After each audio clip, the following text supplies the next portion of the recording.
Diriwayatkan kata Imam Qurtubi dalam sebuah khabar, dan khabar berarti juga sebuah riwayat, bahwa salah seorang Nabi pernah berkata kepada malaikat maut alaihimussalam, tidakkah kamu punya seorang delegasi yang kamu suruh datang mendahuluimu supaya manusia bersiap-siap menyambut kedatanganmu?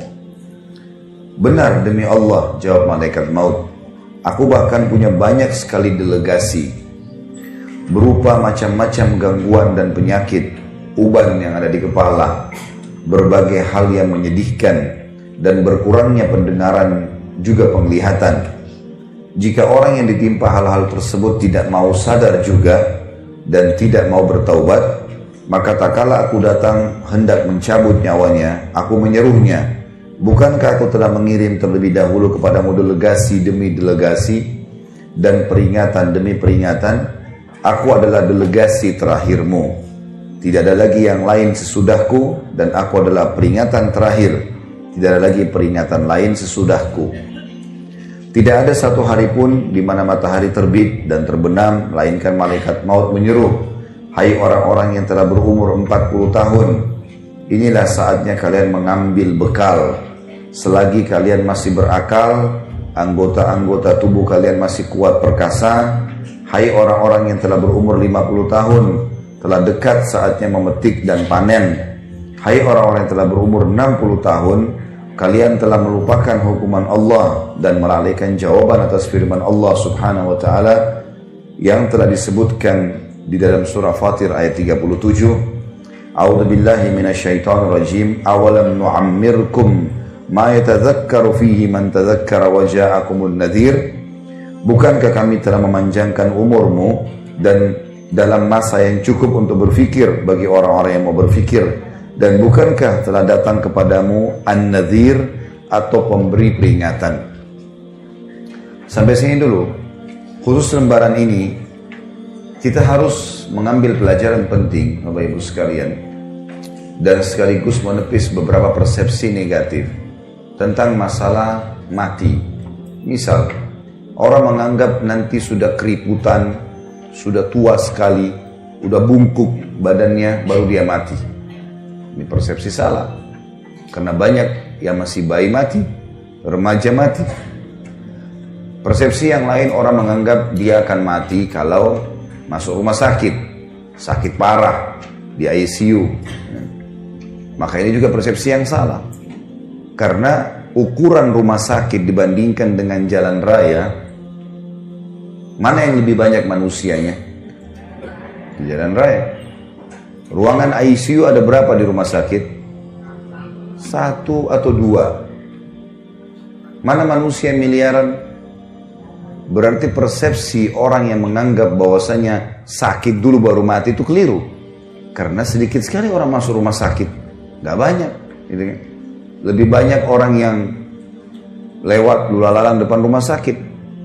Kalau ada persepsi yang lain juga mengatakan mungkin kalau tabrakan tiba-tiba, ya, atau terjadi pembunuhan, perampokan baru mati, ya juga keliru. Banyak orang yang tabrakan dan juga ya, dirampok tidak mati, tapi banyak orang yang justru tidak dirampok meninggal dunia. Dan ambillah dari semua persepsi yang syaitan bisikan di kuping kita untuk lalai, maka tepis semuanya. Dengan sangat yakin kalau mati bisa datang setiap saat. Mau sehat, mau sakit, mau kuat, mau lemah, mau kaya, mau miskin, laki-laki, perempuan. Jangan lalai terus. Kita perlu tahu dan garis bawahi satu hal Bapak Ibu sekalian.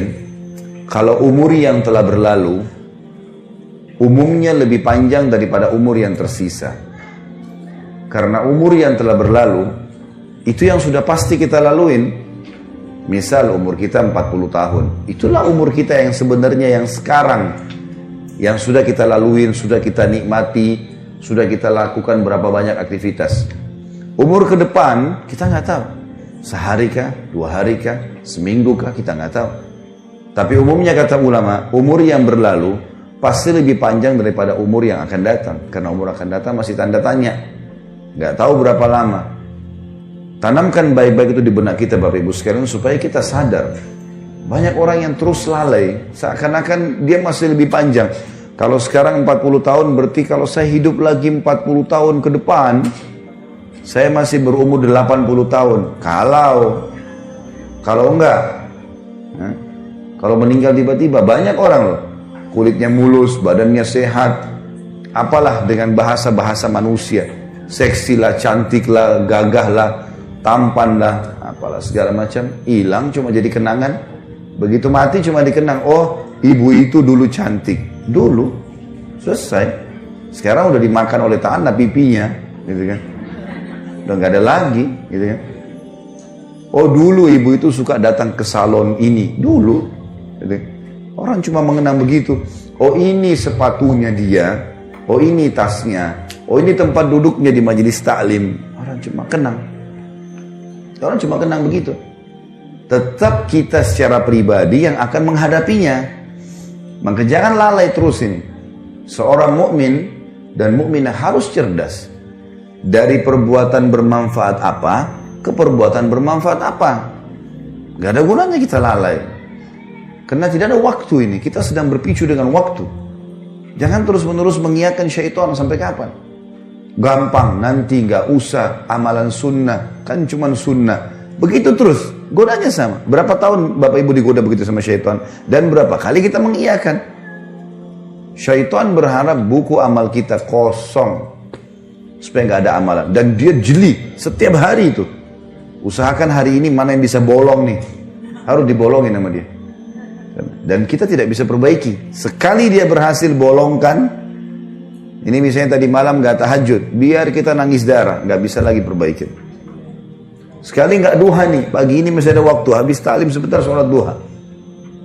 Sekali gak duha, maka target syaitan supaya buku hari ini, di tanggal ini, di buku lembaran kesekian, dia kosong duhanya. Dan nyesel-nyesel nanti hari kiamat. Coba seandainya dulu. Dari ruangan taklim cuma nyebrang ke musola, masjid sebelah. Gak ada susahnya. Saya berapa kali masuk ke situ sholat duha, 1-2 orang ibu ada yang masuk di musola. Yang lainnya mana? Husnudzon, mungkin sudah sholat duha di rumahnya. Alhamdulillah. Alhamdulillah. Baiklah. Masya Allah. Karena duha itu yang paling baik pada saat unta merasa panas. Kurang lebih jam 8. Kurang lebih. Kalau taklim kita jam 8 setengah 9, berarti sudah sholat duha semua. Masya Allah. Syukurlah. Ya urusan Bapak Ibu sama Allah. Saya cuma tugasnya mengingatkan. Artinya kalau ada orang yang sudah jalankan, alhamdulillah. Bersyukurlah. Tapi kalau yang belum, sampai kapan mau belum nih? Sampai kapan nggak mau? Dan apa alasannya? Malas saja. Karena malas, karena semua bisa, tinggal wudhu, tinggal sholat. Syaitan bisikin, oh duha panjang tuh, 8 rakaat, 12 rakaat. Coba dulu, lakukan dulu sholat. Lakukan dulu, gulirkan. Karena syaitan akan kesulitan menggoda kita, Bapak Ibu sekalian, kalau kita sudah memicu gas ibadah. Seperti orang kalau sudah mulai, enggak, saya programin, mulai besok saya enggak boleh luputkan duha. Atau mulai hari ini, saya enggak boleh luputkan sholat malam. Saya enggak boleh luputkan selembar Al-Quran setiap hari. Misal, zikir pagi sore. Komitmen kan, itu kita seperti sedang lari, sudah mulai dari garis start. Musuh kita, untuk mengalahkan kita, dia harus lebih cepat daripada kita. Syaitan paling gampang, kalau orang belum start. Nggak mulai-mulai gitu. Al-Quran tahu keutamanya, tapi nggak pernah baca. Duha tahu, tapi nggak pernah sholat. Sedekah tahu, tapi nggak pernah diamalin. Maka orang seperti mau lomba lari, dia belum memulai. Maka oleh rivalnya diketawain aja dia. Gampang orang ini. Tapi kalau kita sudah mulai programkan, kita seperti lagi lari. Speed kita 30, musuh kita syaitan harus 40 untuk ngalahin kita. Kalau dia 30 juga bersaing, nggak bisa ngalahin kita dia. Karena kita sudah mulai, maka memulai dulu. Mulai, lakukan, programkan. Jangan lalai terus, seperti itulah. Delegasi-delegasi yang dari malaikat maut sudah banyak. Dijelaskan dalam paragraf ini. Adanya uban, mulai melemah, tidak seperti dulu lagi. Penglihatan, pendengaran. Enggak usah, saya masih kuat semuanya. Baiklah, kalau gitu tunggu panggilan yang terakhir nanti. Kalau tetap merasa begitu. Tiba-tiba nanti datang malaikat maut baru nyesel. Coba dulu ya. Nah, coba dulu nggak ada gunanya.